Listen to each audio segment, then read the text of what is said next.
It was the moment the laughter stopped sounding human.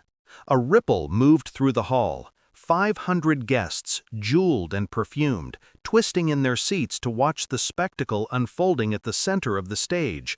My stage, my son's wedding, the day I had financed, quietly, because that's what fathers do.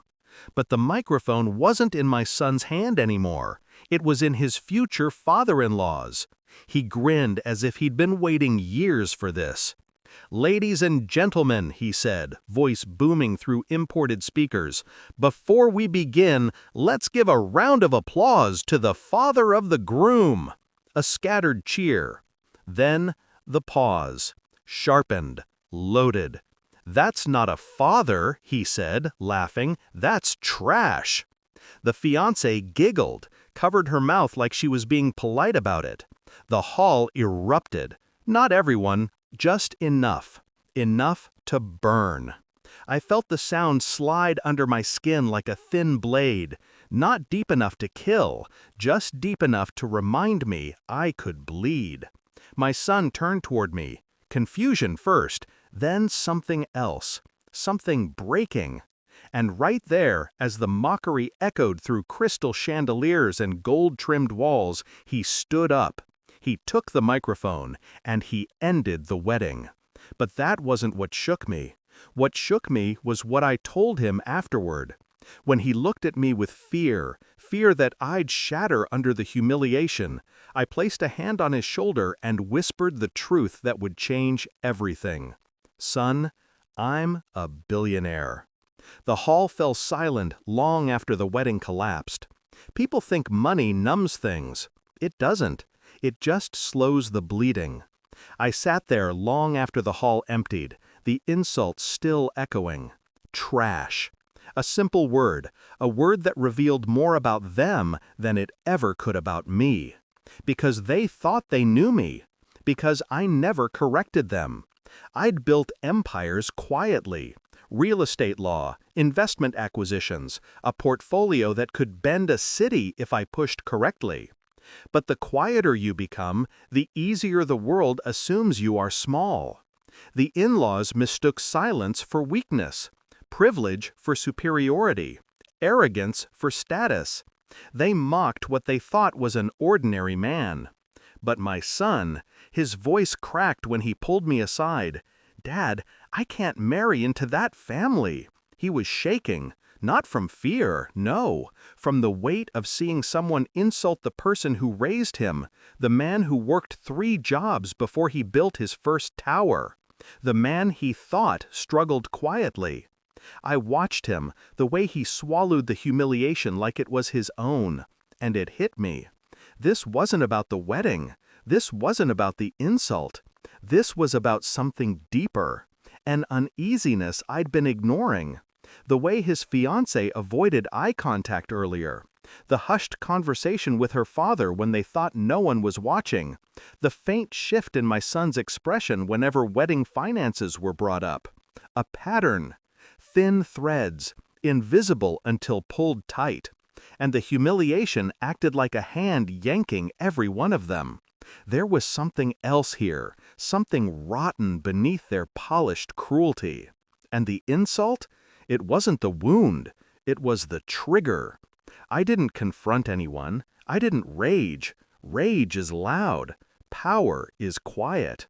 Instead, I began tracing the edges of the truth, slowly, methodically, the same way I dissect predatory contracts in boardrooms full of men who think age dulls instinct. First, I checked financials, her financials. The prenuptial agreement she subtly pushed my son to avoid signing. The curious debts in her father's business. The law firm invoices she didn't know I could see. They were drowning. Drowning and reaching for my son as their lifeline. The insult wasn't spontaneous. It was strategy. Ruin the father's image. Make the son dependent on them. Cut out my influence. Secure access to a future inheritance they assumed existed, but not at the scale it actually did. Their mistake was assuming I'd sit quietly and endure. I traced call logs next. the late-night number she kept dialing, not registered under her name. But I know shell numbers when I see them. Lawyers of my kind do. I checked messages, screenshots my son didn't know auto-saved to cloud backup. Promises, manipulations, conversations about securing the marriage before his father complicates the money. I felt something cold settle in my chest. Not heartbreak, not sadness, precision, the kind that sharpens you from the inside. I had lived long enough to know when love was real and when it was a transaction wearing a mask. My son, good-hearted and blind in the way young men often are, had become their asset, their strategy. The DNA test wasn't about my son's paternity, it was about theirs. Their loyalty, their intention, their truth. Every step, every calculation was leading me somewhere inevitable. And when the last piece fell into place, when the final document landed on my desk, I knew exactly what I needed to do. The report was thin, the best ones always are. Forensic accountant summary, financial motive, legal vulnerability, manipulation patterns, marriage intent risk. In simple terms, they targeted my son. They planned to drain him.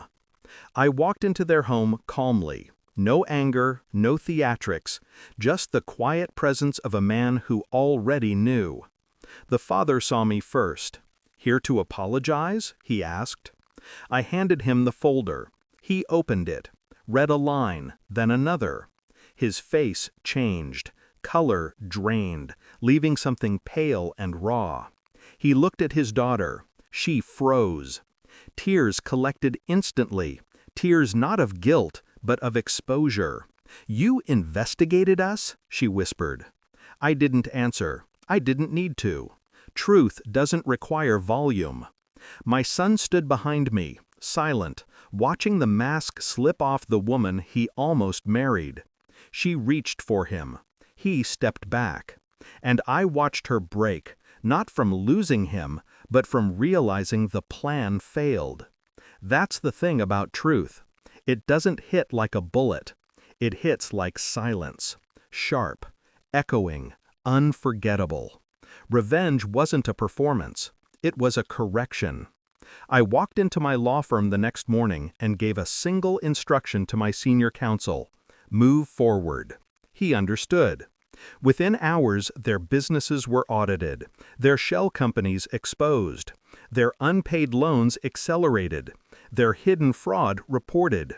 No illegal actions, no threats, just the law, wielded by someone who knew how to use it.